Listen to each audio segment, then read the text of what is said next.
आज हम, और उसमें सबसे पहले मैं आपको स्टार्ट करा रही हूँ वैट, यानी कि वैल्यू एडेड टैक्स। वैट लगता है सेल्स पे। वैट से पहले का जो कंसेप्ट था वो क्या था? Sales tax. सेल्स टैक्स में क्या होता था और वैट क्यों आया, ये मैं आपको अब बताऊंगी एक एग्जाम्पल के थ्रू। तो अब हम एग्जाम्पल लेते हैं। हमारे एग्जाम्पल में 4 लोग हैं, मैन्युफैक्चरर, होलसेलर, रिटेलर और कंज्यूमर।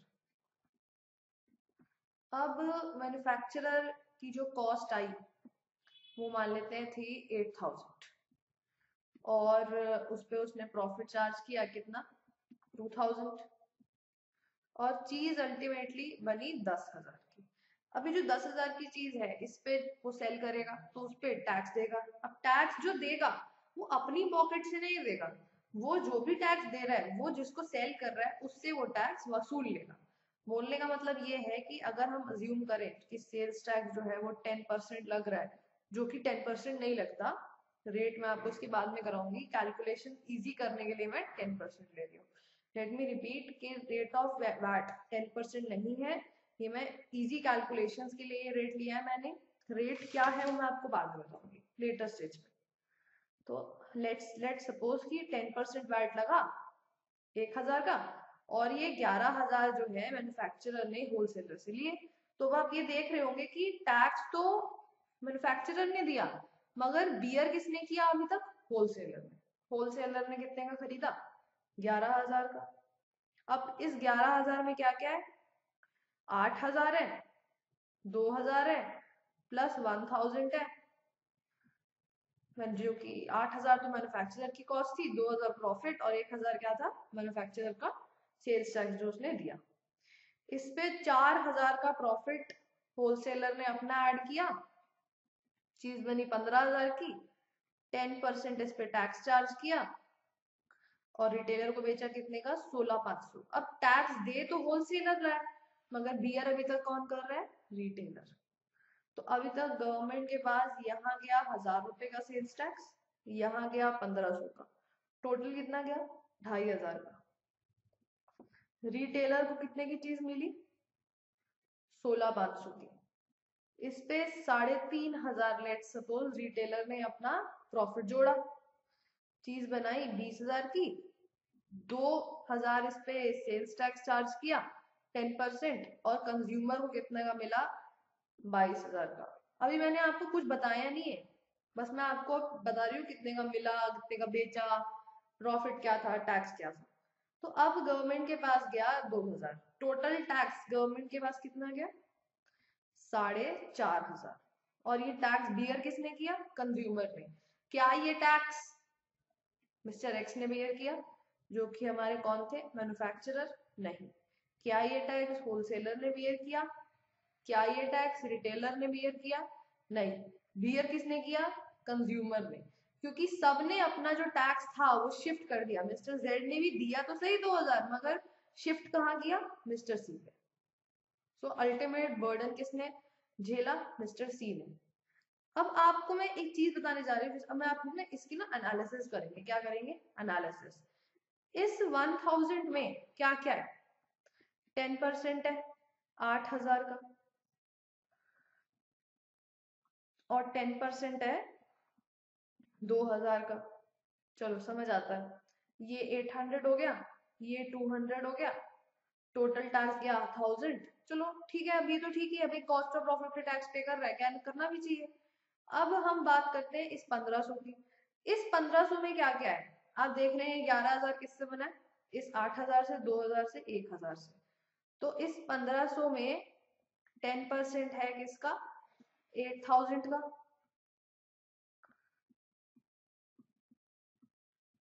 फिर इस 1,500 में 10% है 2,000 का, और इस 1,000 का भी 10% है, और ये जो प्रॉफिट है होलसेलर का, इसका भी 10% है। ठीक है, तो 800, 200, 100 और 400, जो कि आपका बन गया 1500। तो अब आप देख रहे हैं कि इसमें कोई फॉल्ट नजर आ रही है आपको, कुछ गलत नजर आ रहा है? क्या गलत है कि यहाँ पे 1000 रुपीज का टैक्स पे किया मैन्युफैक्चरर ने, जो बेयर किया होलसेलर ने, और इस 1000 रुपीज पे होलसेलर ने फिर से टैक्स चार्ज कर दिया। भाई कॉस्ट पे टैक्स चार्ज हो, टैक्स प्रॉफिट पे टैक्स चार्ज हो, समझ आता है कि टैक्स पे कौन सा टैक्स चार्ज हो रहा है? ये जो टैक्स पे टैक्स चार्ज हो रहा है, ये क्या चीज है? क्या ये आपको ठीक लग रहा है? क्या टैक्स पे फिर से टैक्स चार्ज होना चाहिए था? नहीं। अब इस 2000 पे आ जाते हैं। इस 2000 में क्या है? ये 16500 है। ये 16500 किससे बना है? 8, 2, 1, 4 और 1500।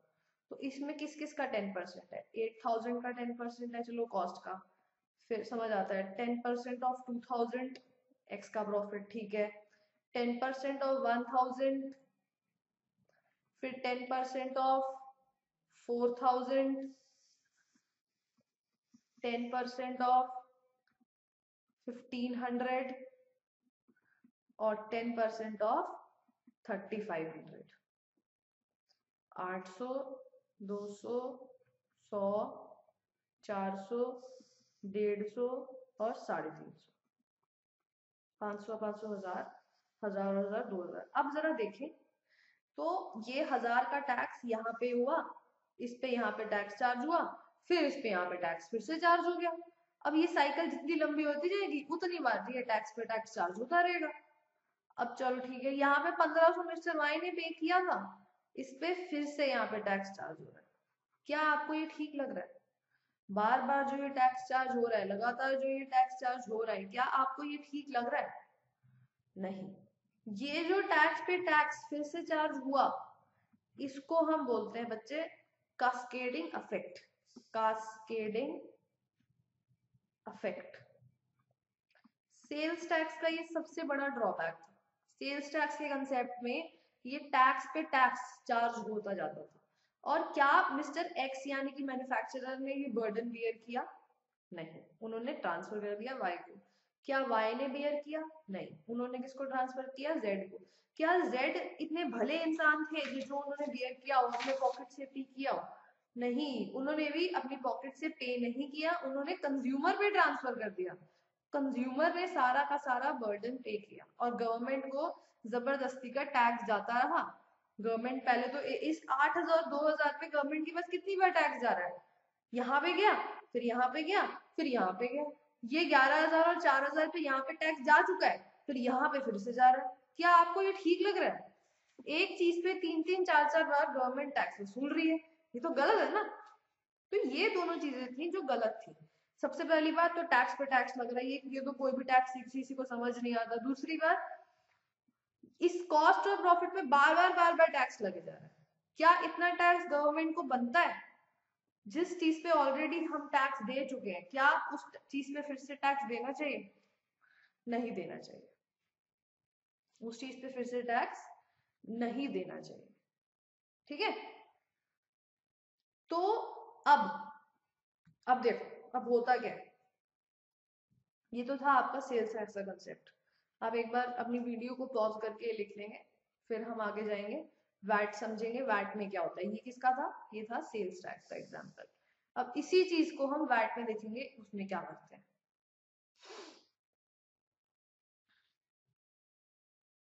लिख लिया होगा आपने अभी तक। चलिए सेम एग्जाम्पल ले रही हूँ। अब देखेंगे, एक तो गवर्नमेंट के पास टैक्स कम जा रहा है, दूसरा प्राइस भी कम हो रहा है। तो ये mister X, mister Y, mister Z और मिस्टर सी। मिस्टर एक्स की कॉस्ट कितनी थी? 8000 थी, प्लस उन्होंने अपना प्रॉफिट जोड़ा कितना? 2000। टोटल कितना बना? 10000। इस पे सेल्स टैक्स उन्होंने चार्ज किया, या वैट लिखते हैं यहाँ पे। अब वैट कितना चार्ज हुआ? लेट अस अज्यूम 10% चार्ज हुआ, यानी कि 1000। तो मिस्टर वाई ने चीज कितने की खरीदी? 11000 की। अब आप ध्यान अब इसमें मिस्टर वाई ने अपना प्रॉफिट जोड़ा था 50,000 का, और इनका कितना का सामान बना 15,000 का। अब आप ध्यान से सुनो, याद करो, अब जो सेल्स टैक्स का कंसेप्ट था उसमें हम इस 15,000 पे टैक्स लगा देते थे, और इस 15,000 में ये 1,000 भी जुड़े हुए थे। बट अब हम इस 15,000 पे टैक्स नहीं लगाएंगे, हम लगाएंगे इस 8,000 प्लस 2,000 यानी कि 10,000 पे टैक्स, प्लस मिस्टर वाई का अपना प्रॉफिट। टैक्स पे फिर से टैक्स नहीं लगेगा। अभी तक गवर्नमेंट के पास गया 1,000 रुपीज का सेल्स टैक्स, वैट चला गया 1,000 रुपए तक का। अब मिस्टर वाई कितना चार्ज करेंगे, 10% ऑफ 8,000 प्लस 2,000 प्लस 4,000 यानी कि 14,000। 14,000 का 10% यानी कि 1,400। इन्होंने मिस्टर जेड से कितना चार्ज किया, 16,400। अब मेरी बात को ना ध्यान से सुनो। अब हम मानते हैं कि गवर्नमेंट के पास मिस्टर एक्स की, जब तक मिस्टर एक्स ने सेल किया था 1,000 रुपीज जाने थे, जो मिस्टर एक्स ने वसूल के दे भी दिए। अब मिस्टर वाई ने 1,400 रुपए कलेक्ट किए। तो अभी तक, अब मेरी वर्ड्स को ध्यान से सुनो, अभी तक गवर्नमेंट के पास 1,400 रुपए चले जाने चाहिए। अभी तक मिस्टर वाई तक 1,400 रुपए गवर्नमेंट के पास चले जाने चाहिए, जिसमें से वो ऑलरेडी कितना पे कर चुके हैं, 1,000 रुपए। यहाँ पे 1,000 रुपए पे कर चुके हैं ना, तो बैलेंस कितना बना, 400। तो 1,000 रुपए पहले गए थे, 400 रुपए अब चले गए। अब टोटल कितने गए, 1,400। सेल्स टैक्स में कितने गए थे, यहाँ गए थे 1,000 और यहाँ गए थे 1,500, 2,500 गए थे। और यहाँ कितने जा रहे हैं, 1,400, 1,100 कम जा रहे हैं। सोचो, टैक्स कम हो गया ना। अब ये आए मिस्टर जेड। मिस्टर जेड ने कितने का खरीदा सामान, 16,400 का, 16,400 का। अब आप समझ गए होगे ना यहाँ पे 1,000 पे टैक्स क्यों नहीं लग रहा, क्योंकि आपको माइनस करने को मिल रहा है। तो इस चीज पे टैक्स लगाने का कोई मतलब ही नहीं है। जब आप इसका बर्डन ही बियर नहीं कर रहे हो तो इस पे टैक्स क्यों लगाएंगे, समझ आया। अब इसमें इन्होंने अपना प्रॉफिट जोड़ा 3,500 का, और 19,900 की चीज बनी, इस पे 10% चार्ज किया। अच्छा, अब इसमें 10% किस पे चार्ज होगा,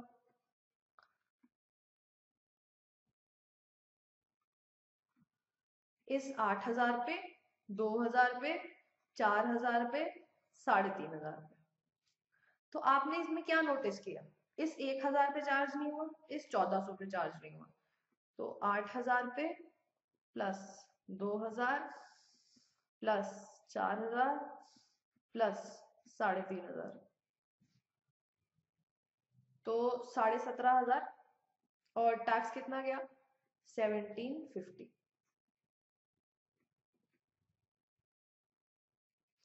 21,650 प्राइस आया। उस एग्जाम्पल में जब हम सेल्स टैक्स चार्ज कर रहे थे कितना प्राइस आ रहा था, 22,000। अब कम हो गया। अब आप सोच रहे होंगे मैम थोड़ा सा तो डिफरेंस है। बच्चे, थोड़ा डिफरेंस इसलिए क्योंकि चीज भी सस्ती है। जब यही लाखों करोड़ों में बात होती है, उसमें डिफरेंस कितना आ जाता होगा। और प्लस मैंने साइकिल कितनी छोटी ली है, समझ आया आपको। जैसे जैसे प्राइजेस बढ़ते जाएंगे, ज्यादा एक्सपेंसिव होती जाएगी चीज, वैसे वैसे डिफरेंस प्राइस में ज्यादा आएगा। और सेकेंडली इसमें सबसे बड़ा डिफरेंस क्या है कि अब ये जो 1750 पे हुआ, अब हम मानेंगे मिस्टर जेड ने जब तक कलेक्ट किया, उन्होंने कितना कलेक्ट किया, 1750। तो अभी तक 1750 पे हो जाना चाहिए, जिसमें से वो 1,400 ऑलरेडी भर चुके हैं। तो इसमें से वो 1,400 माइनस करेंगे, और नेट अमाउंट जो कि 350 का है वो जाएगा।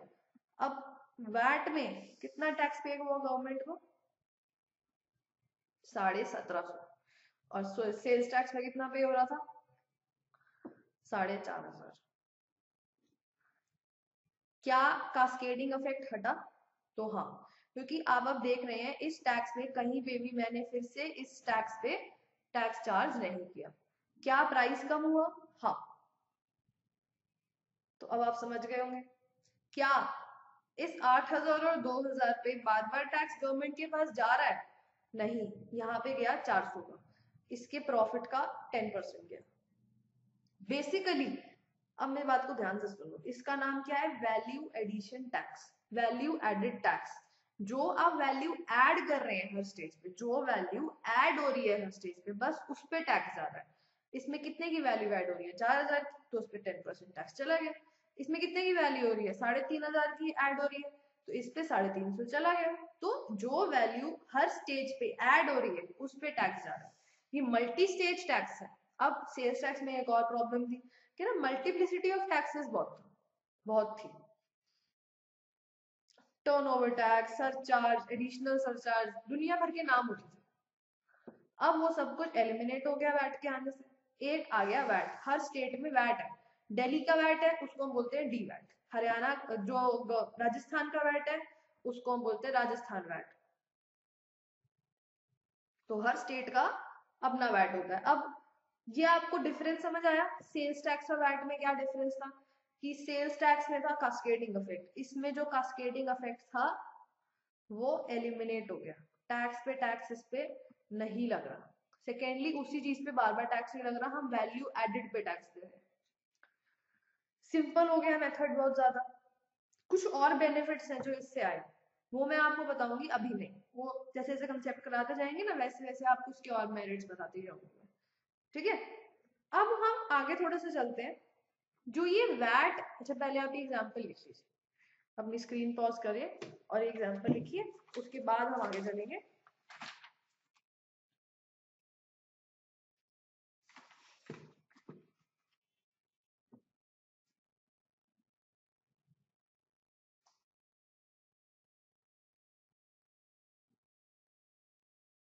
चलिए अब लिख लिया होगा आपने। अब वैट में दो टर्म्स आती है, इनपुट टैक्स और output tax. Input tax, input tax वो टैक्स होता है जो आप इनपुट्स खरीदने पे, जो आप माल बनाने में इनपुट कर ले रहे हो, जो भी रॉ मटेरियल, जो भी आपकी कॉस्ट आ रही है, वो उस पे जो आप टैक्स दे रहे हो, जो आपने टैक्स दिया है, उसको हम क्या बोलते हैं, इनपुट टैक्स। और दूसरी टर्म आती है आउटपुट टैक्स, जिसको आप गुड सेल कर रहे हो उससे जो टैक्स कलेक्ट कर रहे हो उस टैक्स को क्या बोलते हैं हम, आउटपुट टैक्स। और जो मैं हर स्टेज पे माइनस कर रही थी अमाउंट, 1000 मैंने माइनस किया था ना यहाँ पे, ये जो मैं 1000 माइनस कर रही थी, इसको हम बोलते हैं इनपुट टैक्स क्रेडिट। क्योंकि आप इसमें इनपुट टैक्स जो आपने पे किया था 1000 रुपीज का, उसका क्रेडिट ले रहे हो। अब अगर देखा जाए तो मिस्टर वाई के लिए ये है आपका इनपुट टैक्स और ये क्या है, आउटपुट टैक्स। मिस्टर जेड के लिए ये है इनपुट टैक्स और ये क्या है, आउटपुट टैक्स। तो अब हर स्टेज पे इनपुट टैक्स का क्रेडिट लिया जा सकता है। पर अब मैंने आपको पूरी बात नहीं बताई है अभी, कहानी यहीं पे खत्म नहीं होती। इनपुट टैक्स क्रेडिट लेने के भी कुछ कंडीशंस होते हैं, आपको कुछ कंडीशंस पूरे करने पड़ेंगे तभी आप ले सकते हैं वो क्रेडिट। वो क्या कंडीशंस है हम धीरे धीरे पढ़ेंगे, अभी नहीं पढ़ेंगे। ठीक है, अब अगली हम चीज ये पढ़ेंगे, जो वैट है वो स्टेट बेस्ड टैक्स। बेसिकली हर स्टेट का डिफरेंट वैट होता है। अब होता ये है कि ये जो रेवेन्यू आता है वैट से वो स्टेट कलेक्ट करती है। कौन कलेक्ट करती है, स्टेट कलेक्ट करती है। अब देखा जाए तो सेल्स जो होती हैं वो दो प्रकार की होती है। एक तो होती है sales within the state. Example लेते हैं, ये है रामलाल। कौन है, ये टोपी पहनी हुई है इन्होंने, ये टोपी सुंदर सी पहनी हुई है। ये कौन है, ये मूछे हैं देखो, ये है रामलाल। ठीक है, और ये है दिल्ली के रेसिडेंट, दिल्ली में माल बेचते हैं। और ये है श्यामलाल, इनकी मूछें नहीं है, खुश मिजाज इंसान है, भाई नहीं है। ये लाल सुन के आप मुझे भाई है, भाई नहीं है दोनों, बस दोनों दिल्ली के रेसिडेंट्स हैं। अब श्यामलाल दिल्ली के, रामलाल दिल्ली के। श्यामलाल ने रामलाल से माल खरीदा, रामलाल श्यामलाल ने गुड्स परचेज करे, तो रामलाल ने बेचे होंगे तभी तो गुड्स परचेज करेगा श्यामलाल, ये तो कैसे परचेज कर सकता है ना। अब दिल्ली में ही सेल हुई, दिल्ली में ही परचेज हुई, इसको हम बोलते हैं विद इन द स्टेट। और अगर स्टेट के, एक स्टेट के अंदर माल बेच रहे हैं या खरीद रहे हैं, उस पे हमारा लागू होता है वैट, यानी कि वैल्यू एडेड टैक्स। क्या लागू होता है? Value added tax.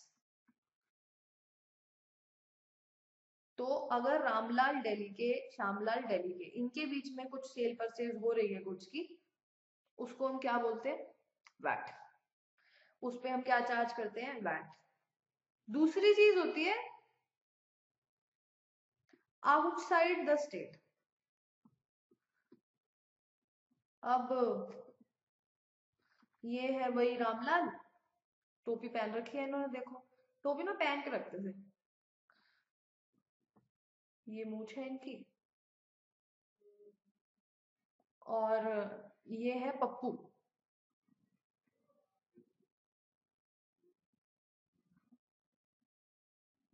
कौन है ये?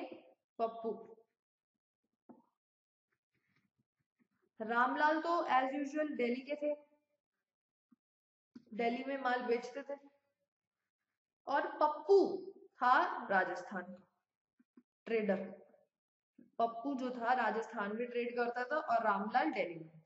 पप्पू ने रामलाल से माल खरीदा, अब रामलाल ने माल बेचा, पर रामलाल ने क्या दिल्ली के अंदर माल बेचा? नहीं, रामलाल ने बेचा दिल्ली के बाहर। इस केस में लगता है सेंट्रल सेल्स टैक्स। अब इसके पीछे की थोड़ी सी आपको मैं गाथा बताती हूँ। अब सपोज करो सेंट्रल सेल्स टैक्स ना हो, रामलाल ने माल बेचा, पप्पू ने माल खरीदा। माल बेचा गया कहाँ से? दिल्ली से। खरीदा कहाँ पे गया? राजस्थान में। दिल्ली की गवर्नमेंट आई, उन्होंने कहा भाई हम तो जरूर टैक्स लेंगे, हमारा सेलर है, हम टैक्स क्यों ना ले। भाई साहब माल बिकने नहीं देंगे। राजस्थान गवर्नमेंट ने क्या कहा कि हम तो जरूर लेंगे भाई, हमारा परचेजर है, माल तो हमारे यहाँ आ रहा है। अब दोनों सही बात कह रहे हैं, जा यहाँ से रहे आ वहां पे रहे, कोई भी गलत नहीं कह रहा, पर दोनों जगह टैक्स कैसे लग सकता है? तो इसलिए इस पे हमारा क्या लगा? Central sales tax.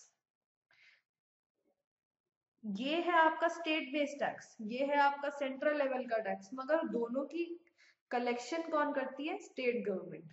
ये बात हजम नहीं हुई होगी ना आपको। सेंट्रल सेल्स टैक्स भी आपका जो है गवर्नमेंट कलेक्ट करती है, स्टेट गवर्नमेंट, सेंट्रल गवर्नमेंट नहीं कलेक्ट करती। बेसिकली रूल ये आया कि जो परचेजर कहीं का भी हो, राजस्थान का हो, चाहे कर्नाटका का हो, महाराष्ट्र का हो, उससे कोई फर्क नहीं पड़ता, तमिलनाडु का हो, कुछ फर्क नहीं पड़ता, जेएनके का हो, जेएनके को चलो अभी एक्सक्लूड कर देते हैं जरा, जम्मू एंड कश्मीर थोड़ी अलग स्टेट है, गुजरात का हो, बहुत सारी स्टेट्स हैं, यूपी, कोई भी स्टेट हो, कोई फर्क नहीं पड़ता। जहां पे, जहां का माल है, जहां से माल सेल हो रहा है, वहां की गवर्नमेंट सेल टैक्स जो है कलेक्ट करेगी। बोले तो अगर रामलाल दिल्ली का है और वो माल बेच रहा है पप्पू को, जो पप्पू है राजस्थान का रेसिडेंट, तो कहाँ की गवर्नमेंट सेल्स टैक्स कलेक्ट करेगी? दिल्ली गवर्नमेंट। और उसको बोलते क्या है? Central sales tax. अब सेंट्रल सेल्स टैक्स भी ना फेज आउट हो रहा था, मगर अभी तक तो फेज आउट नहीं हुआ, दो इसका रेट डिक्रीज हो गया है बहुत ज्यादा। अब आप जैसे कि आपके सुनने में आया होगा जीएसटी आ रहा है, पर अभी तो हम यही पढ़ रहे हैं, तो अभी तो हम इस पे ध्यान देंगे, ठीक है।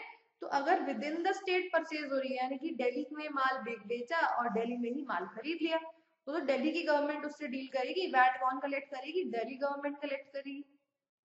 और अगर आउटसाइड द स्टेट माल बिक रहा है, यानी कि दिल्ली की गवर्नमेंट कहीं और बेच रही है किसी और स्टेट में, तो जो जहां पे माल बिक रहा है, जहां का माल है, जहां से सेल आउट हो रहा है, वहां की गवर्नमेंट टैक्स कलेक्ट करेगी, बट वो कौन सा टैक्स होगा? सेंट्रल सेल्स टैक्स, जो कि है तो सेंट्रल लेवल का टैक्स, मगर कलेक्ट कौन करती है? State government.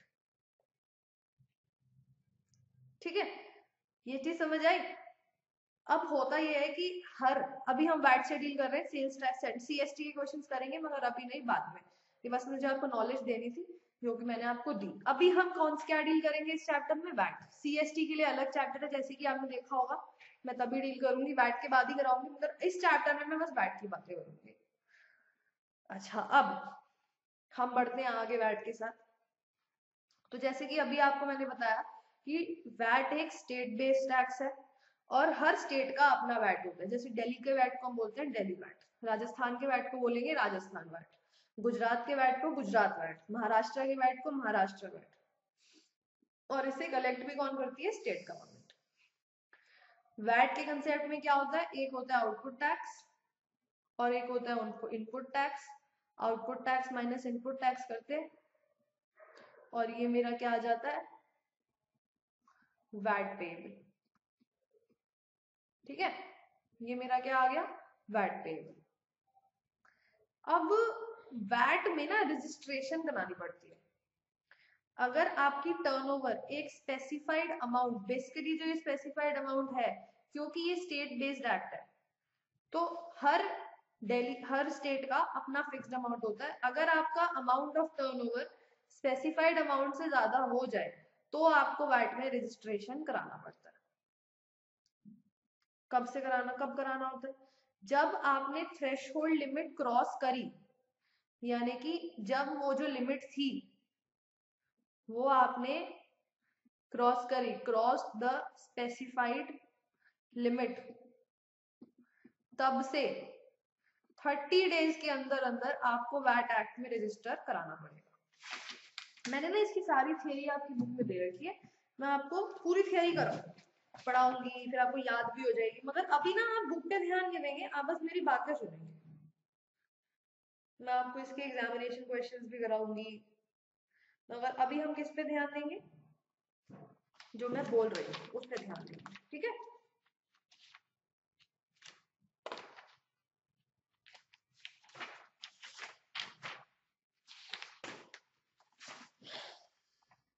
अब देखो, आपने रजिस्ट्रेशन कराई। अब आपने रजिस्ट्रेशन करा ली, वैट में सबसे इंपॉर्टेंट चीज जो आती है वो है compulsory issue of tax invoice. Compulsory issue of tax invoice, इसको आप हिंदी में बोलते होगे पक्का बिल। बट ये बिल इनकम टैक्स की, सीए स्टूडेंट की कोई ये लैंग्वेज नहीं है। बिल, इसमें हम क्या वर्ड यूज करेंगे? Tax invoice. जो भी बंदा, जो भी पर्सन वैट में रजिस्टर्ड है, वैट एक्ट में रजिस्टर्ड है, उसको ये कंपल्सरीली टैक्स इनवॉइस इशू करना है। और अगर ये टैक्स इनवॉइस कंपल्सरीली इशू नहीं हुआ तो उसको क्रेडिट नहीं मिल सकता। अब आपको पता चलेगा ऐसा क्यों है, मैं आपको बताती हूँ। इस टैक्स इनवॉइस में क्या क्या आता है। सबसे पहले तो एक जगह लिखा होना चाहिए इनवॉइस पे कि ये कौन सा इनवॉइस है? टैक्स इनवॉइस है। ठीक है, फिर सेलर ने रजिस्ट्रेशन कराया होगा, है ना?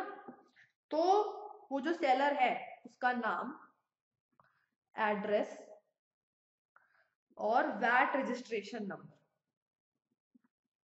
वैट रजिस्ट्रेशन नंबर किसका? सेलर का,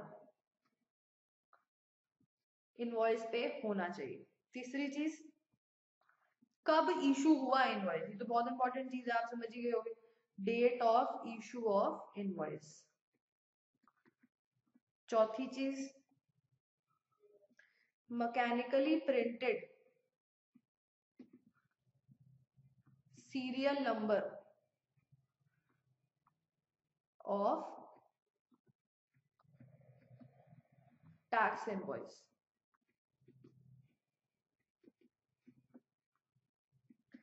पांचवी चीज, क्वांटिटी यानी कि कितना माल बेचा, एंड डिस्क्रिप्शन यानी कि क्या माल बेचा, ऑफ गुड्स सोल्ड यानी कि जो माल बेचा कितना बेचा, उसकी क्या क्वांटिटी, और डिस्क्रिप्शन क्या था, मतलब क्या माल था जो बेचा। अच्छा, फिर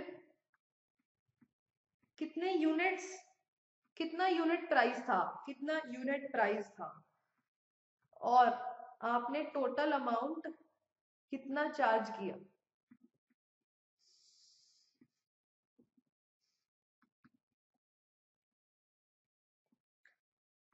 एक्सक्लूडिंग वैट, इसका मीनिंग क्या है मैं आपको बताऊंगी। पहले मैं लिस्ट लिख लेती हूँ, फिर मैं आपको एक एक चीज फिर से समझाऊंगी।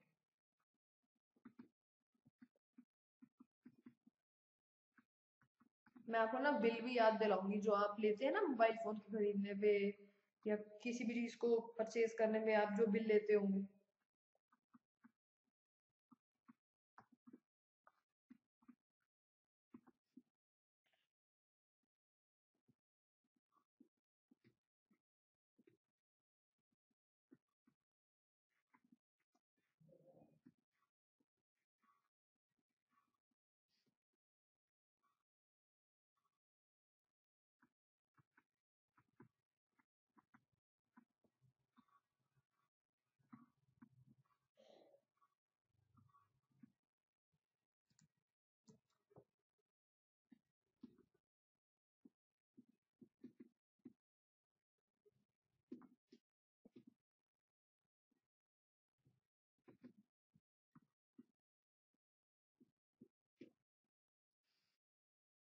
चलिए, अब ये है रामलाल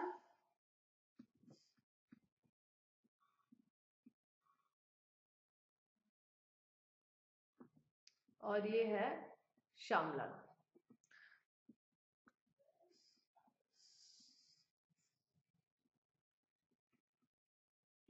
जैसे कि मैंने आपको पहले बताया था, ये रामलाल दिल्ली के ही हैं और ये श्यामलाल भी दिल्ली के ही हैं। दोनों दिल्ली के हैं, यानी कि माल दिल्ली में खरीदा जा रहा है और दिल्ली में ही माल बिक रहा है, तो इस पे वैट चार्ज होगा।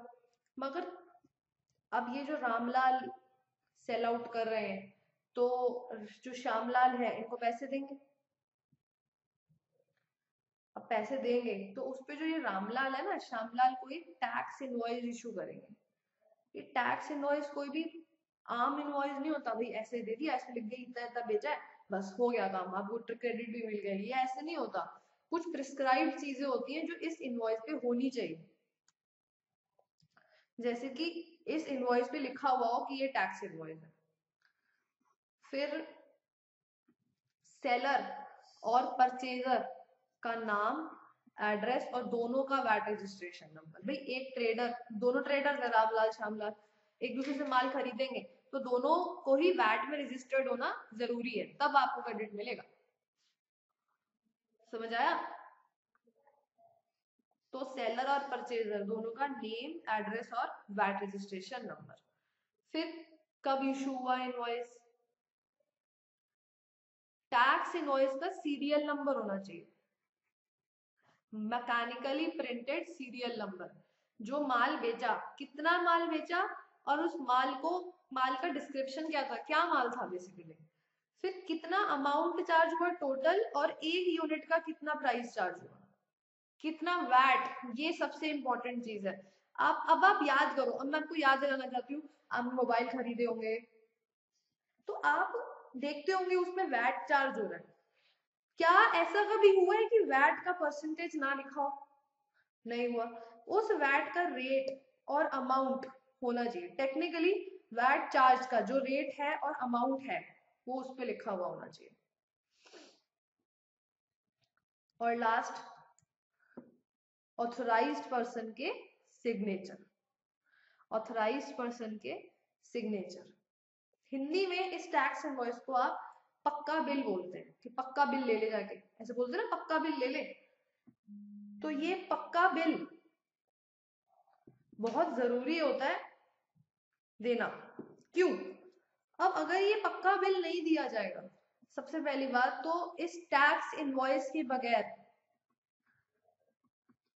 टैक्स इनवॉइस के बगैर क्रेडिट नहीं मिल सकता। इस टैक्स इनवॉइस के बगैर इनपुट टैक्स क्रेडिट तो भूल जाओ, आपको नहीं मिलेगा। क्योंकि ये टैक्स इनवॉइस एक एविडेंस है। किस बात का एविडेंस? सबसे पहले तो इस बात का एविडेंस कि आपकी टैक्स लायबिलिटी कितनी बनती है, यानी कि आपने टैक्स कलेक्ट कितना किया।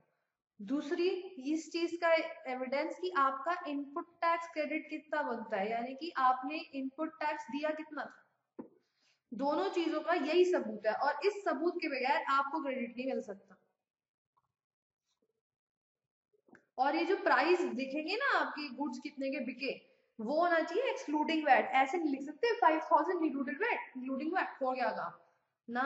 उस पे आप पर्टिकुलरली लिखेंगे इतने का बिका एक्सक्लूडिंग वैट, प्लस वैट इतना चार्ज हुआ, टोटल इतने का बिका माल। तो ये क्यों इंपॉर्टेंट है? क्योंकि ये एक इकलौता सबूत है जिसके होने पे रामलाल जो है ये इनपुट टैक्स क्रेडिट ले सकते हैं। क्योंकि ये एक यही सबूत है टैक्स इनवॉइस जिससे पता चलता है कि आपने कितना टैक्स कलेक्ट किया और आपने कितना टैक्स पे किया, और नेट वैट पेएबल आपका कितना बनता है। और से आप जो इनपुट टैक्स क्रेडिट है वो तभी ले सकते हैं जब आप किससे डील कर रहे हैं, एक रजिस्टर्ड डीलर से। अगर आप अनरजिस्टर्ड डीलर से डील कर रहे हैं तो आपको क्रेडिट नहीं मिल सकता। ठीक है, इतना समझ आया? इतना समझ आया?